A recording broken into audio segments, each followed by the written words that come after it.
저주받은 책의 비밀과 영혼을 삼킨 저주. 괴종시계의 종소리가 자정을 알리고 있었다. 어둠이 잔뜩 실려있는 공황 거실 내부엔 간헐적으로 울려 퍼지는 시계 종소리만이 유일한 발자취를 남기고 있었다. 덕구는 듣기 싫은 소음을 피해 이불을 뒤집어 썼다. 종소리는 느린 속도로 정확히 12번 그의 귀를 갈갈이 찢어 놓더니 이윽고 요란한 소리를 멈추었다. 12번의 소리가 모두 울리자 그는 이불 속에서 빼끔히 얼굴을 내밀었다. 그러고는 신경질적으로 눈을 비비며 방문을 열었다. 황량한 느낌마저 감도는 거실 모퉁이엔 그의 아내가 들여놓은 커다란 괴종시계가 유지부동의 자세로 우두커니 모습을 들이우고 있었다. 그는 잠옷 주머니에서 담배를 꺼냈다. 그리고 버릇처럼 베란다로 향하였다. 베란다엔 화단에 심어놓은 작은 아카시아 나무의 수수한 향이 물씬 배어 있었다. 감미로운 향을 음미하며 덕구는 베란다 너머로 휘황찬란하게 쏟아지는 달빛을 유유히 바라보며 잠시 사색에 잠겼다.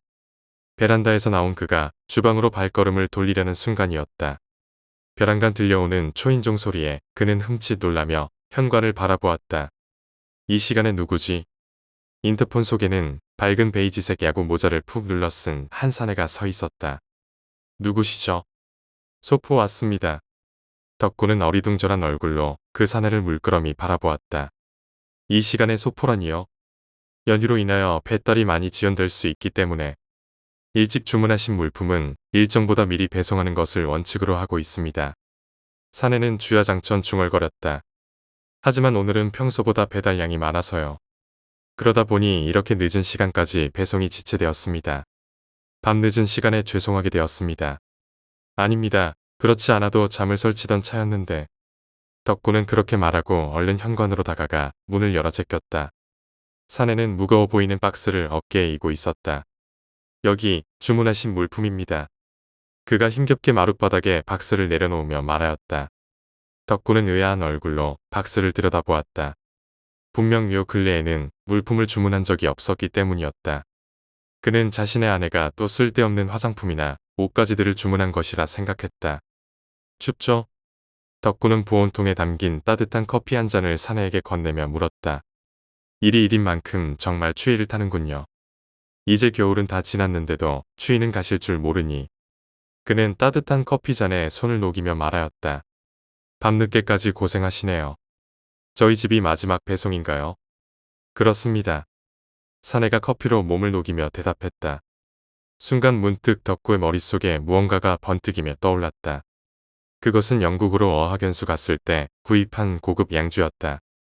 평소 그가 워낙 닳도록 애지중지하던 것이라 그 자신도 몇 모금 맛을 보지 못한 술이었지만 유독 찬장에 키핑해 놓은 그 애물단지가 그의 머릿속을 스치는 이유는 무엇이었을까? 밤도 깊었는데 돌아가는 길이 성치 않겠습니다.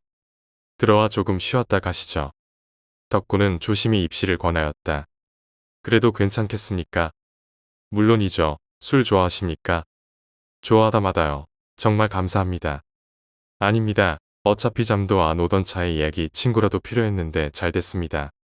같이 술이나 마십시다. 그럼 신세 좀 지겠습니다. 고개를 꺾고 정중히 인사하며 사내가 집 안에 발을 들여놓았다. 덕구는 의자를 밟고 올라가 찬장 깊숙이 들여놓았던 양주를 꺼내며 말을 이었다. 근데 저 택배 박스 안에는 무엇이 들어 있습니까? 덕구는 식탁 위에 양주잔을 세팅하며 사내에게 물었다. 사내가 황당하게 웃으며 대답하였다. 그걸 저한테 물으시다니요. 주문하신 선생이 더 잘 알 터인데. 사내의 말에 덕구가 가볍게 코웃음 쳤다. 아니요, 저는 물품을 주문한 적이 없습니다. 제가 아니라면 제 아내가 주문했겠죠. 또 쓸데없는 것이 분명합니다. 그렇군요. 사내는 박스를 바라보고 있었다. 덕구는 말없이 사내의 잔 한가득 양주를 따르기 시작하였다. 고개를 숙인 채 두 손으로 공손히 술을 받는 사내를 보고 덕구는 부드럽게 말하였다. 너무 어려워하지 마시고 내 집이다 생각하고 편하게 계세요. 그는 고개를 끄덕이며 덕구가 건넨 술을 기울였다. 근데 사모님은? 사내는 원샷한 양주가 독한지 미간을 찌푸리며 덕구에게 물었다. 오늘 동창회가 있다고 늦을 것이라 하였습니다. 근데 그건 왜 물으시는지. 아니, 선생께서는 아까 사모님이 저 박스를 주문했다고 하시지 않으셨습니까? 제가 이곳에 있는 게 사모님께 커다란 민폐가 되는 게 아닌가 해서요. 아닌 밤중에 홍두깨도 아니고 이렇게 밤늦은 시간에 저는 얼굴도 이름도 모르는 불청객이지 않습니까? 그런 걱정이라면 안 해도 됩니다. 아내는 내일 오후에나 들어올 것이니. 덕구는 가볍게 웃으며 술잔을 들이켰다. 박스를 바라보던 사내는 한시름 걱정을 놓으며 덕구의 말에 조용히 고개를 끄덕이며 물었다. 그렇군요. 한데 선생께서는 어떠한 직종에 몸을 담고 계십니까? 그렇게 묻고 그는 말없이 덕구의 빈 술잔을 채웠다. 사내의 물음엔 어터로 숨을 지으며 덕구는 쑥스러운 듯 먼 산을 바라보았다. 재작년까지는 프리랜서 작가로 일을 하였습니다. 하지만 얼마 전 출판사와의 계약이 해지되면서 손을 놓고 말았죠. 그 이후로는 이렇게 만년백수처럼 놀고 먹고 있습니다. 그러고는 큰 소리로 웃으며 머리를 극적였다. 무표정한 사내의 얼굴이 그를 더욱 머쓱하게 만들었다. 한참을 혼자 웃던 덕구는 무한한지 헛기침을 하며 자리에서 일어났다. 안주가 떨어졌네요. 땅콩 좋아하십니까? 그는 주전부리를 찾기 위해 주방으로 향하였다. 전 괜찮습니다. 손사래를 치며 극구 거부하던 사내는 집을 좀 둘러봐도 괜찮겠습니까? 라는 말을 남긴 채 자리에서 일어났다. 그러고는 조근조근 발걸음을 옮기며 어딘가로 향하였다. 다름 아닌 너둠이 자욱이 깔린 거실이었다. 덕구는 불쾌한 심정을 애써 감추며 눈살을 찌푸렸다. 이곳저곳을 누비던 그가 발걸음을 멈춘 곳은 커다란 괴종시계 앞이었다. 그가 시계를 어루만지며 차분한 목소리로 입을 열었다. 현대주택에 어울리지 않는 커다란 괴종시계네요. 주방에서 안주거리를 찾던 덕구는 사내의 말에 짐짓 밝게 웃으며 대꾸하였다. 아내가 구입한 건데 아주 애물단지랍니다. 저것 때문에 요새 잠을 제대로 못 들죠. 아주 미치겠습니다. 그렇습니까? 사내는 시계를 어루만지면서 코웃음을 쳤다. 그리고 문득 무언가가 떠올랐는지 안경을 고쳐 쓰기 시작했다. 괜찮으시다면 선생이 쓰셨던 소설이 어떤 부류인지 말씀해 주시겠습니까? 덕구는 한 줌 가득히 들고 있던 땅콩을 그릇에 담으며 무성의하게 되물었다. 갑자기 그건 왜요? 그냥 궁금해서요. 궁금하십니까? 그걸 들으신다면 저를 사이코라 생각할 게 분명한데도요. 천만에요. 말씀해보세요. 정 원하신다면. 몇 번의 헛기침으로 목소리를 가다듬으며 그는 입을 열었다. 저는 공포소설을 즐겨 씁니다마는 홀령이나 귀신 혹은 사후세계 같은 미지의 세계를 다루지는 않습니다. 제가 쓰고 있는 게 소설이라는 것에는 부정할 수 없지만요. 저는 언제까지나 비현실적인 요소를 최소한으로 배제하고 최대한 사실에 입각하여 글을 씁니다. 그런 유령이나 귀신 목격담 등 다소 비현실적이고 식상할 수 있는 부분들은 현대 공포와는 거리가 멀죠. 그렇다면 선생께서 다루는 분야는 어떤 것들입니까? 그렇다고 과학적으로 논리정연하게 설명할 수 있는 현상이나 특정 대상에 대해서 쓴다고 하면 그건 설명문이나 논설문에 그치겠죠.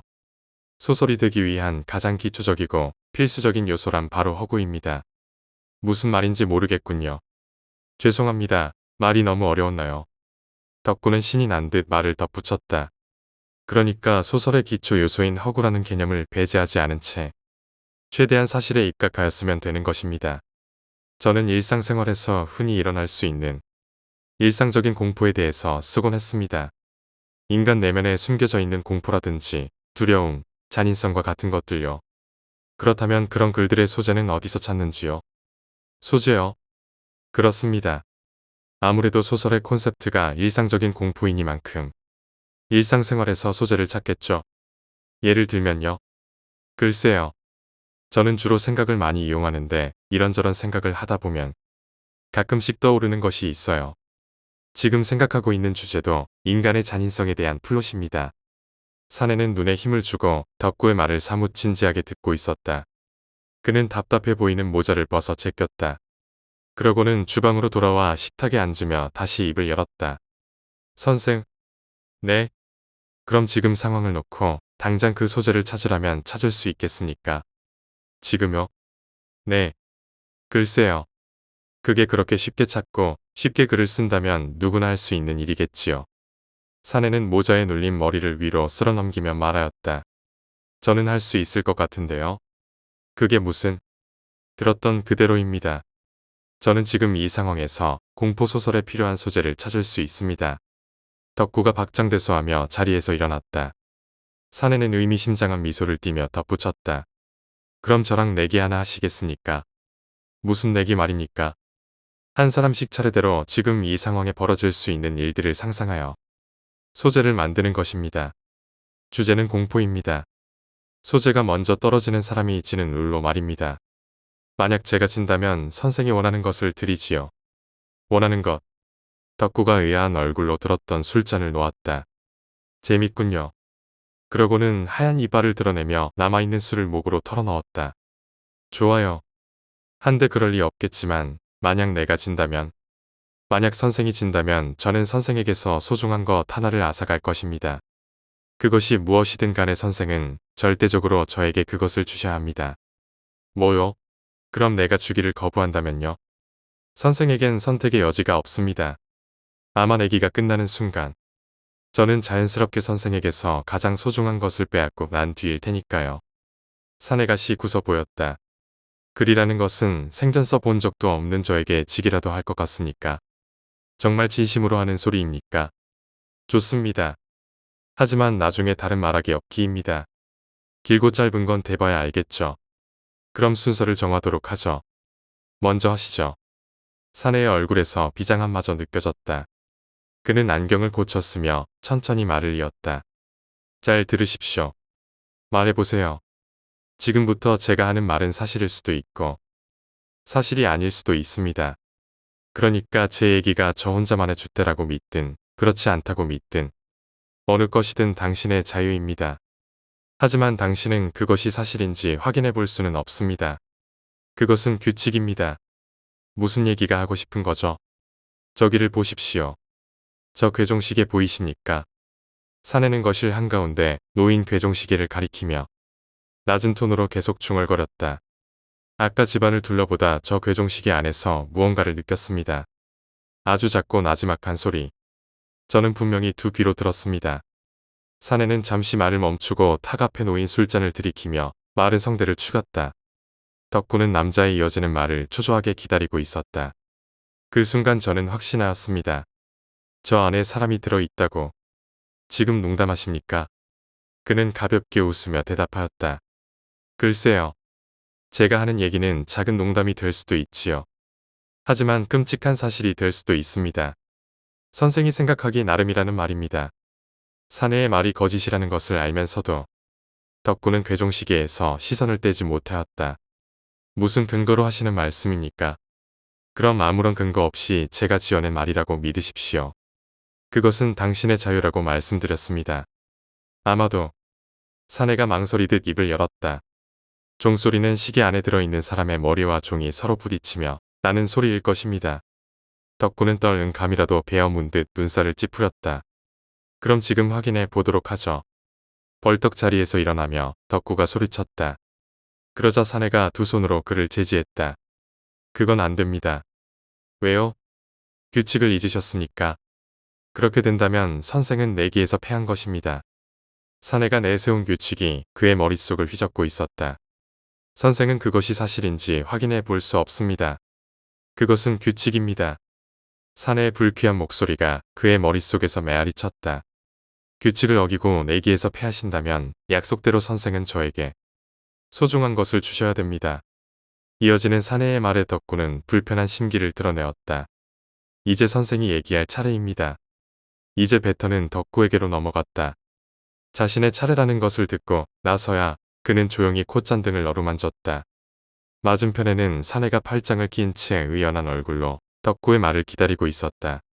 그는 팔목에 걸친 손목시계를 예의 가리키며 시간을 재촉하고 있었다. 덕구는 다급해졌다. 좋습니다. 잠자코 머리를 굴려보던 덕구는 무언가가 떠올랐는지 조용히 입을 열었다. 지금부터 제가 하는 얘기 잘 들으셔야 합니다. 그러려고 노력 중입니다. 실은 말입니다. 그는 마치 사내가 모르고 있던 치명적인 비밀 하나라도 고백하려는 듯 망설이며 말을 꺼내었다. 그러고는 제법 눈치가 빠르신 분인 줄 알았는데 유감이군요. 라고 연이어 전하며 안타까운 속내를 드러내었다. 사내는 그가 무슨 얘기를 하려 하는지 도무지 갈피를 잡을 수가 없었다. 실은 당신이 마신 술잔에 독이 묻어 있었습니다. 많이 취하셨군요. 제가 농담하는 것 같습니까? 재미있네요. 지금 저는 당신의 술잔에 독을 묻힘으로써 살인을 저지른 것입니다. 살인도 엄연히 공포소설의 소재가 될 수 있다는 것을 모르시나 보군요. 덕구는 거드름을 피우며 계속 너스레를 떨었다. 나는 수상한 자에게 함부로 자비를 베풀지 않습니다. 보십시오. 덕구의 말이 끝나기가 무섭게 사내는 자신의 앞에 놓인 술잔을 입에 가져다 댔다. 그러고는 아무 일도 없다는 듯 이 어깨를 으쓱거리며 말을 이었다. 재밌는 소재였습니다. 이제 다시 제 차례군요. 다시 사내의 이야기가 시작되자 까닭 모를 불안감이 다시금 덕구의 전신을 휘감기 시작하였다. 이것은 제 경험담입니다. 그렇게 울을 땐 사내가 천천히 말을 이었다. 역시 믿든 안 믿든 선생의 자유이고요. 그럼 시작하겠습니다. 한참을 뜸 들이던 사내가 드디어 어눌한 어조로 말을 늘어놓기 시작하였다. 아까 자정을 넘길 무렵이었습니다. 바야흐로 저는 마지막 남은 택배의 수취인이 선생의 집 주소로 적혀있는 것을 보게 되었죠. 그때까지 제 머릿속에는 오직 단 한 가지 생각뿐이 없었습니다.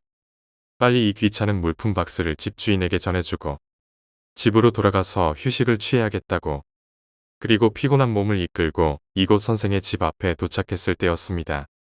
시간은 12시 정각을 가리키고 있었죠. 사내는 목이 타는지 다시금 술을 들이켰다. 그래서요? 덕구가 어린아이 보치듯 그렇게 물었다. 차 시동을 끄고 선생의 집 주소로 되어 있는 택배 상자를 꺼내기 위해 트렁크를 여는 순간이었습니다. 사내의 얼굴이 사뭇 진지했다. 마치 자신이 하고 있는 이야기가 사실이라도 되는 것처럼 그는 심각한 얼굴로 말을 이었다. 덕구는 그런 그의 이야기가 마치 눈앞에서 벌어지고 있는 듯한 느낌을 받았다.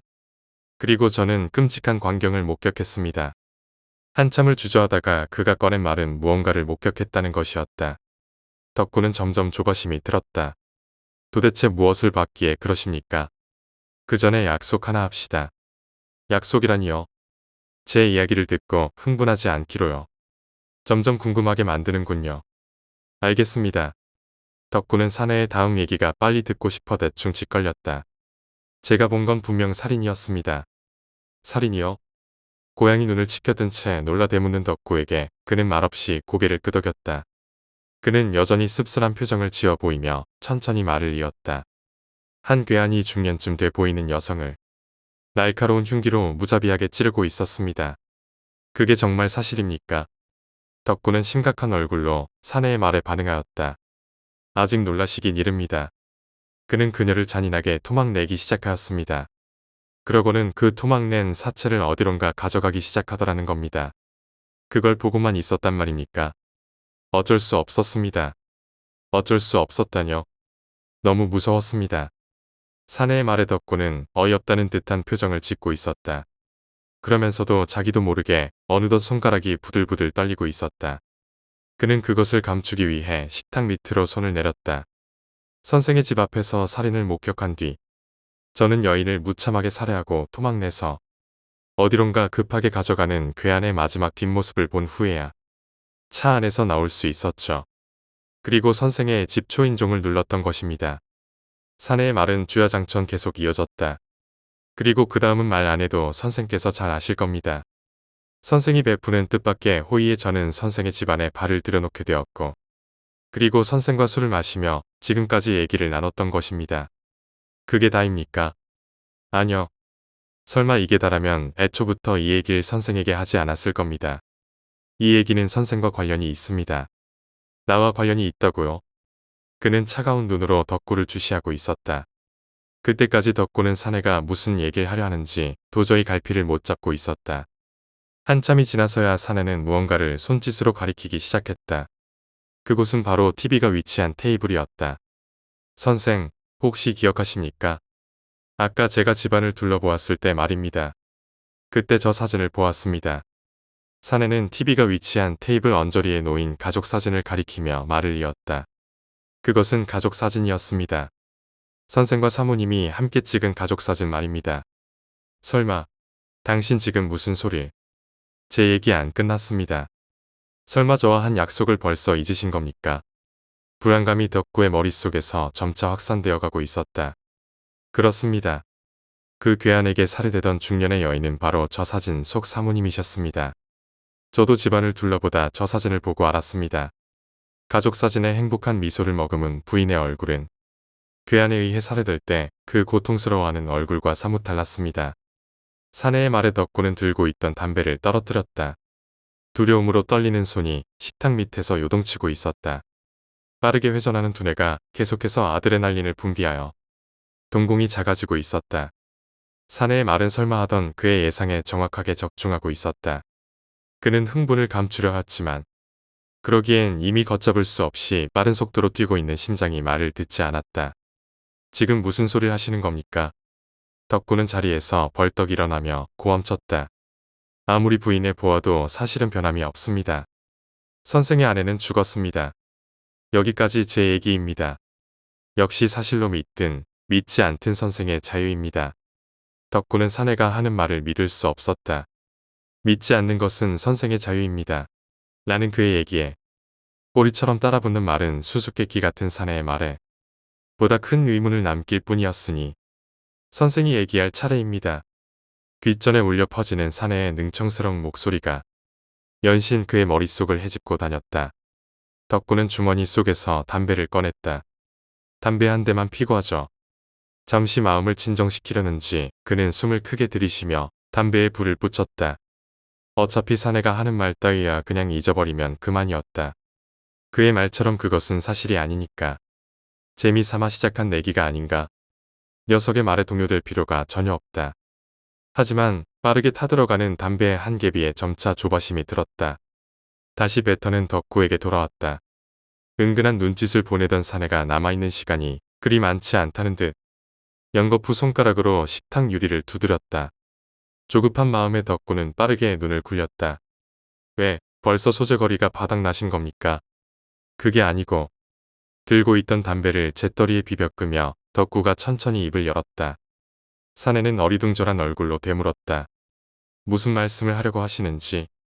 덕구는 침이 마르는지 마지막 남아있는 한 방울의 술까지 목으로 훌쩍 털어넘겼다. 한번 생각해 보시죠. 뭘 말입니까?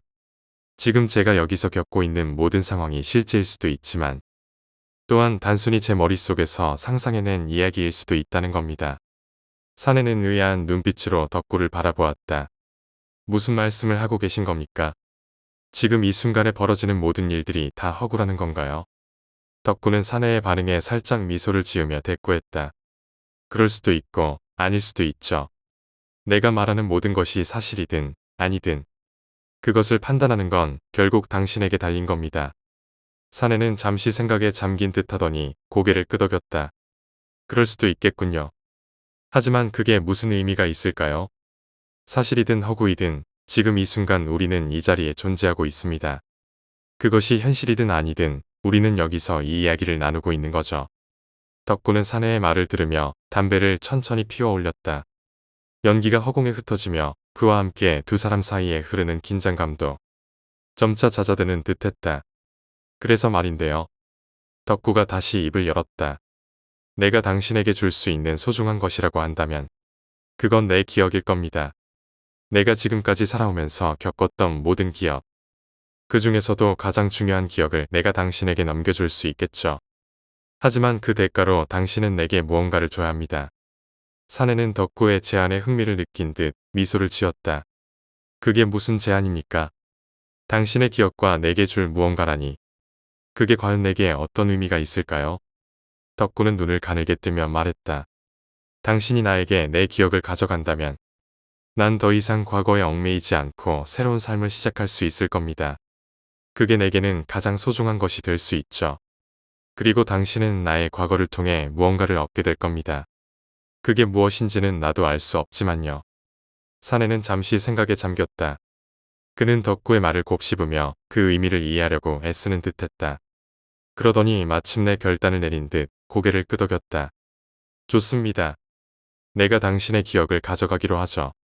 그리고 그 대가로 내가 줄 것은 당신이 원하는 새로운 시작입니다. 당신의 과거를 없애고 그 대신 새로운 기회를 주는 것이 내 역할이겠죠. 덕구는 사내의 말을 듣고 조용히 미소 지었다. 그가 이 내기를 통해 얻고자 했던 것이 바로 그것이었다.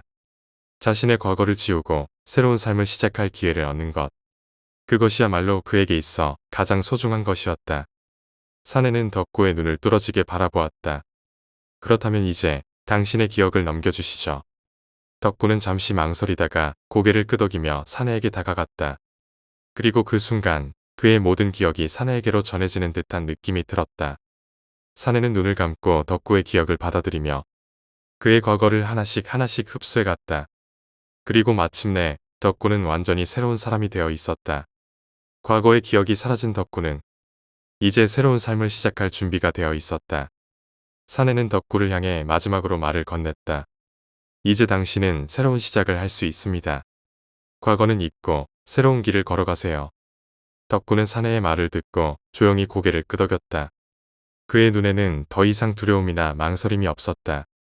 그는 이제 새로운 삶을 살아갈 준비가 되어 있었다. 사내는 미소를 지으며 조용히 문을 나섰다. 덕구는 사내가 떠난 뒤 잠시 혼자 남겨진 거실을 둘러보았다.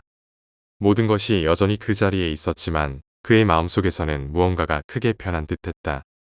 그는 자신의 과거를 떠올리려 애썼지만 아무런 기억도 떠오르지 않았다.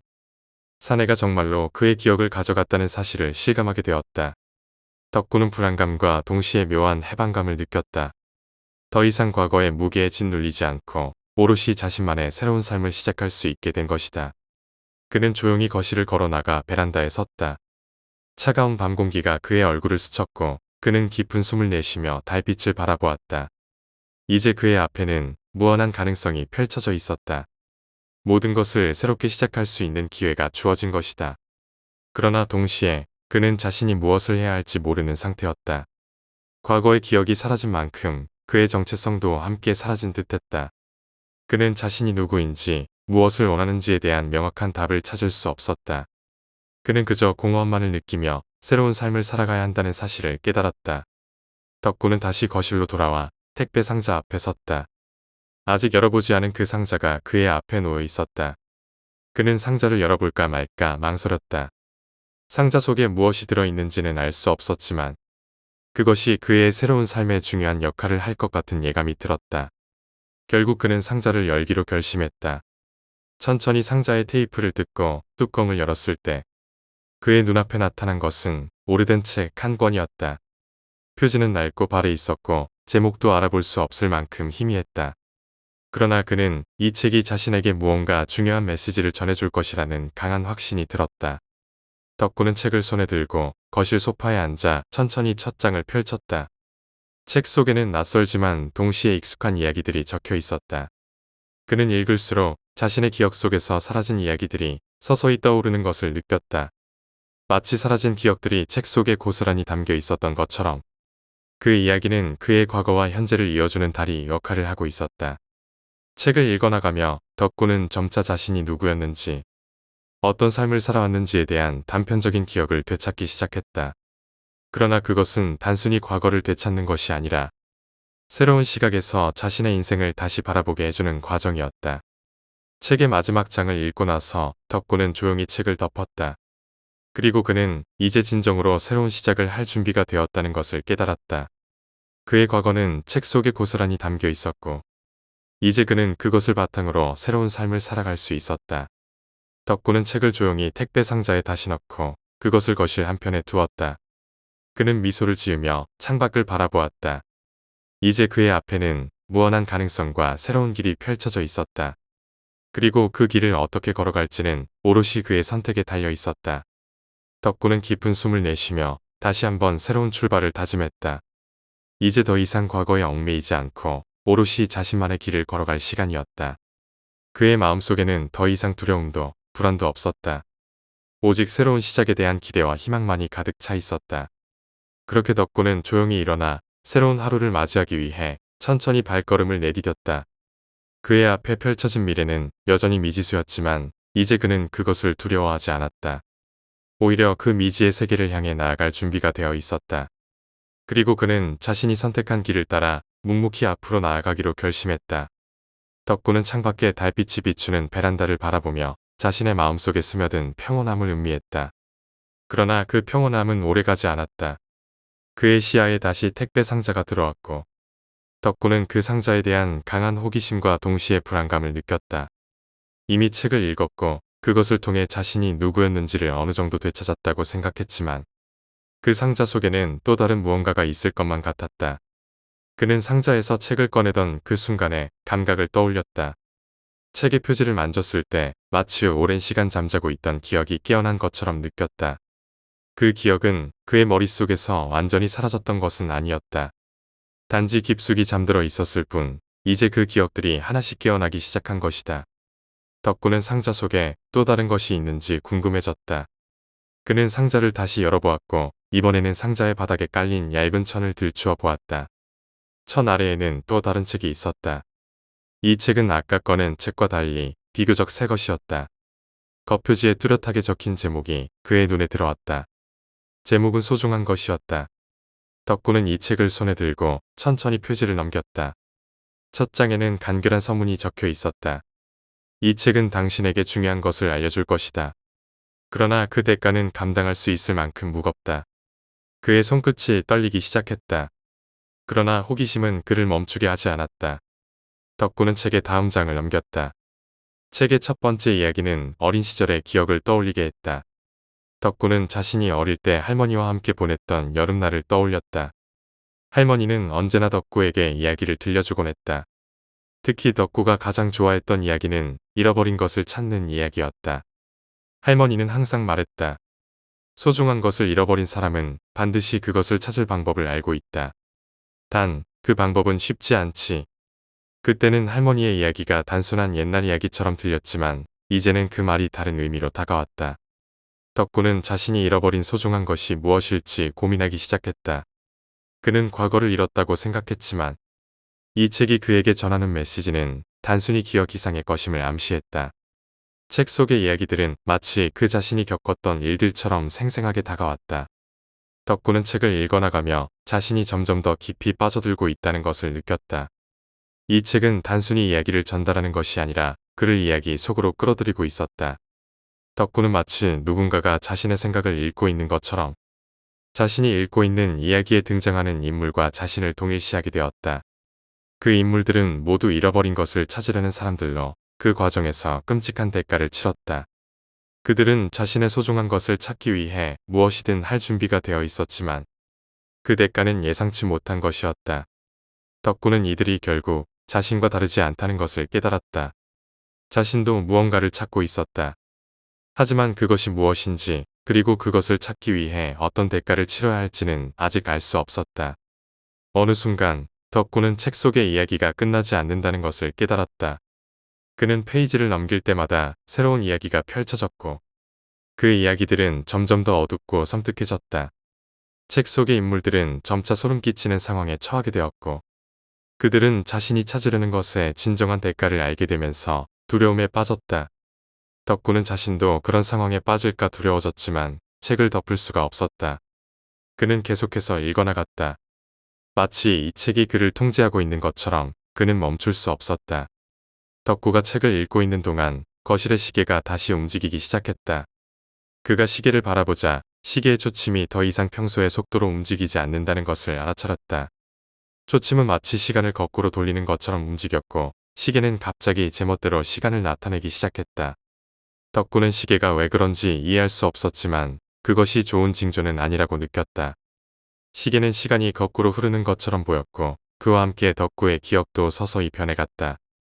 덕구는 자신의 기억 속에서 무언가가 잘못되었다는 것을 깨달았다. 그는 자신이 어떤 기억을 갖고 있었는지조차 불분명해졌고 그 대신 새로운 기억들이 자리 잡기 시작했다. 그 기억들은 현실과 비현실의 경계가 모호한 것들이었으며 덕구는 점차 자신이 어떤 삶을 살아왔는지 혼란스러워졌다. 그는 자신이 이 책을 읽기 전과 후가 완전히 다른 사람처럼 느껴졌다. 덕구는 더 이상 자신의 과거를 믿을 수 없었다. 그의 머릿속에 떠오르는 기억들은 모두 뒤섞여 있었고 그 기억들이 실제인지 아니면 단지 책 속의 이야기인지를 구분할 수 없게 되었다. 덕구는 점점 더 불안해졌다. 이 책이 그를 어디로 이끌고 있는지 알 수 없었고 그가 잃어버린 소중한 것이 무엇인지조차 확신할 수 없었다. 그는 책을 덮으려 했지만 마치 책이 그의 손을 붙잡고 있는 것처럼 느껴졌다. 책에서 시선을 뗄 수 없었고 덕구는 어쩔 수 없이 계속해서 페이지를 넘겼다. 그가 다음 페이지를 넘길 때마다 그의 기억 속에서 또 다른 조각이 사라졌다. 그는 점점 더 자신이 누구인지, 무엇을 찾고 있는지 잊어갔다. 마치 책이 그의 정체성을 먹어치우고 있는 것처럼 그는 서서히 자신을 잃어갔다. 그의 머릿속에 남아있는 것은 오직 소중한 것을 찾으려는 강박관념뿐이었다. 그는 자신의 삶에서 잃어버린 것이 무엇인지 알아내기 위해 필사적으로 책을 읽었다. 그러나 책은 그에게 명확한 답을 주지 않았다. 대신 그는 끝없는 공포와 혼란 속에서 헤매게 되었다. 책 속의 이야기들은 점점 더 기괴해졌고 덕구는 자신이 이 모든 이야기에 휘말리고 있다는 것을 느꼈다. 어느 순간 덕구는 책 속의 이야기가 끝나지 않고 계속 이어진다는 것을 깨달았다. 책의 마지막 장은 결코 끝나지 않았고 그는 그 안에서 계속해서 새로운 이야기를 발견했다. 덕구는 자신이 이 책의 저주에 걸렸다는 생각이 들었다. 그는 결코 이 책에서 벗어날 수 없을 것이라는 두려움에 사로잡혔다. 마치 이 책이 그를 잡아먹으려는 포식자처럼 느껴졌다. 덕구는 이 책이 단순한 책이 아니라는 것을 깨달았다. 이 책은 마치 살아있는 생명체처럼 그의 영혼을 먹고 있는 것 같았다. 그는 자신의 기억을 잃어버린 것뿐만 아니라 자신의 영혼마저 이 책에 빼앗기고 있다는 느낌을 받았다. 덕구는 점점 더 공포에 사로잡혔다. 그는 이 책에서 벗어나고 싶었지만 그럴 방법이 없었다. 어느 순간 덕구는 자신이 더 이상 현실에 존재하지 않는 것 같은 기분이 들었다. 그는 자신이 책 속의 이야기와 현실의 경계에 갇혀 있다는 것을 깨달았다. 그는 더 이상 자신이 누구인지 어디에 있는지 알 수 없었다. 그는 그저 이 책 속의 이야기에 휘말려 있을 뿐이었다. 덕구는 마지막으로 한 번 더 책의 마지막 페이지를 넘겼다. 그는 그곳에서 자신이 가장 두려워했던 것을 발견했다.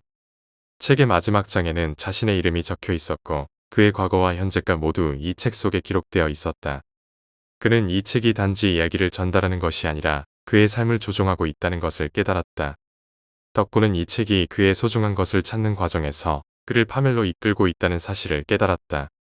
그는 이 책에서 벗어날 방법을 찾아야 했다. 그러나 그는 이미 너무 깊이 빠져버렸다. 그는 더 이상 자신의 기억을 믿을 수 없었고 이 책이 그를 어디로 이끌고 있는지 알 수 없었다. 덕구는 마지막으로 책을 덮으려 했지만 그의 손은 책에서 떨어지지 않았다. 마치 그의 손이 책과 하나가 된 것처럼 느껴졌다. 그는 점점 더 공포에 사로잡혔다. 이 책이 그를 완전히 삼켜버릴 것 같았다. 덕구는 마지막으로 자신이 기억하는 모든 것을 떠올리려 했지만 그의 머릿속은 이미 텅 빈 상태였다. 그는 더 이상 자신이 누구인지조차 알 수 없었다. 덕구는 그 자리에서 일어나 거울을 바라보았다. 그러나 거울 속의 자신은 이미 덕구가 아니었다. 그는 자신이 전혀 알지 못하는 사람의 모습을 하고 있었다. 그의 얼굴은 낯설었고 그의 눈빛은 공허했다.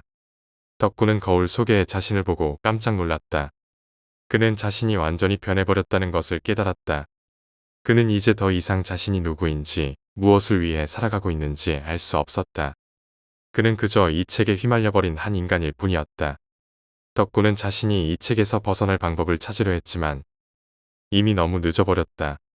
그는 이 책의 저주에 걸려버렸고 이제 그것에서 벗어날 수 없었다. 덕구는 마지막으로 한 번 더 책을 열었다. 그는 그 안에서 무언가를 찾으려 했지만 책은 이미 그의 손에서 사라져버렸다. 그는 그저 허공을 더듬었을 뿐이었다. 그의 손에 남은 것은 아무것도 없었다. 덕구는 이제 완전히 혼자가 되었다. 그는 자신이 더 이상 이 세계에 존재하지 않는다는 사실을 깨달았다. 그는 그저 이 책 속의 이야기에 갇혀버린 영혼일 뿐이었다. 그의 과거와 현재는 모두 사라졌고 그는 이제 이 책 속에서 영원히 헤매게 될 운명이었다. 덕구는 마지막으로 눈을 감았다. 그는 이 모든 것이 악몽이기를 바랐지만 이것은 단지 꿈이 아니었다. 그의 영혼은 이 책 속에 갇혀버렸고 그는 더 이상 자신을 되찾을 수 없었다. 이제 덕구는 이 책 속에 또 다른 인물이 되었다. 그는 자신이 누구였는지 기억할 수 없었고 이 책 속의 다른 인물들과 마찬가지로 그의 영혼은 영원히 이 책에 갇혀버렸다. 책 속의 이야기는 끝나지 않았다. 덕구는 그저 그 이야기의 일부가 되었을 뿐이었다. 그는 이제 더 이상 자신을 찾을 수 없었고 이 책 속에서 영원히 방황하게 될 것이다. 그가 찾고자 했던 소중한 것은 결국 이 책 속에서 사라져버렸다. 덕구는 그것을 되찾을 기회를 잃었고 이제 영원히 이 책 속에서 고통받게 될 운명이었다. 그의 영혼은 이제 이 책의 일부가 되었고 그는 더 이상 현실로 돌아갈 수 없었다. 덕구는 마지막으로 한 번 더 자신의 이름을 불러보았다. 그러나 그 이름조차도 그의 입술에서 사라졌다. 그는 이제 아무것도 아닌 존재가 되었다. 이 책 속에서 영혼이 갇혀버린 한 영혼일 뿐이었다. 그리고 덕구는 사라졌다. 그의 존재는 이제 이 책 속에서 영원히 잊혀질 것이다. 그가 찾고자 했던 소중한 것은 결국 그의 영혼을 파멸로 이끌었다. 이제 덕구는 더 이상 존재하지 않는다. 그는 이 책 속에서 영원히 잊혀질 것이다. 책은 여전히 그 자리에 남아 있었다. 덕구의 마지막 흔적은 그 책 속에 고스란히 남아 있었다. 이 책은 새로운 주인을 기다리고 있었다. 새로운 영혼을 찾아 또 다른 이야기를 만들어낼 준비가 되어 있었다. 이제 이 책을 펼치는 자는 누구든 덕구의 운명을 맞이하게 될 것이다. 책 속의 이야기들은 계속해서 이어질 것이다.